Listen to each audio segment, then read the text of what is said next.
ఎర్రగొట్టే కారం రంగు రుచి ఆచి కారం పొడి.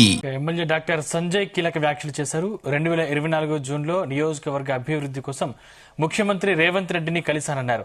ఆ సందర్భంలో శాలువా కప్పగా తాను పార్టీ మారినట్లుగా ప్రచారం చేయడం అన్యాయమన్నారు. తన ఇంటిపై దాడులు, అవమానకరమైన ప్రవర్తన ఇవన్నీ తమ వివరణ కూడా జరగకుండానే జరిగాయని ఆగ్రహం వ్యక్తం చేశారు.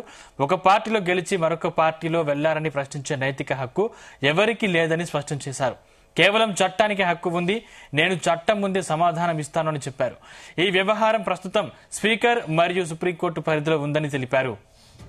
నేను గౌరవ ముఖ్యమంత్రి గారిని కలిసిన తర్వాత నుండి ఈ పార్టీ జెండా అని, ఫిరాయింపులని రకరకాలుగా మాట్లాడుతున్నాను.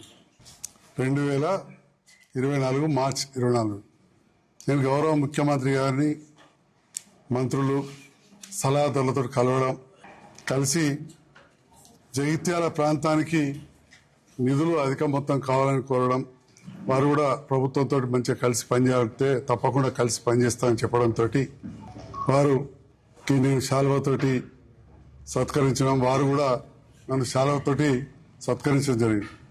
అది మీడియాలో నేను కాంగ్రెస్ పార్టీలో చేరినట్టు రావడం, ప్రింట్, ఎలక్ట్రానిక్, సోషల్ మీడియాలో తెల్లారి పొద్దున్నే బీఆర్ఎస్ పార్టీ జిల్లా అధ్యక్షుడు మిగతా వారు నా మీద రకరకాలుగా మీరందరూ కూడా చూసిండ్రు. నా ఇంటి మీద దాడి చేయడం, అసలు నా వివరణ కూడా తీసుకోకుండా, అసలు ఒక మాట మాత్రం కూడా అడగకుండా, ఎలాంటి అథెంటిసిటీ లేని మీడియా వార్తతోటే ఆ రోజు చాలా రకాలుగా నన్ను అవమానపరిచే విధంగా వివరించడం జరిగింది. జగిత్యాల పట్టణానికి వచ్చిన నిధులు నాకు తెలిసి ఈ ఉమ్మడి జిల్లాలో ఏ పట్టణానికి కూడా రాలే. నేను గౌరవ ముఖ్యమంత్రి గారిని కలిసిన తర్వాత నుండి ఈ పార్టీ జెండా అని, ఫిరాయింపులని రకరకాలుగా మాట్లాడుతున్నాను. 2000 ఎర్రగొట్టే కారం రంగు రుచి ఆచి కారం పొడి.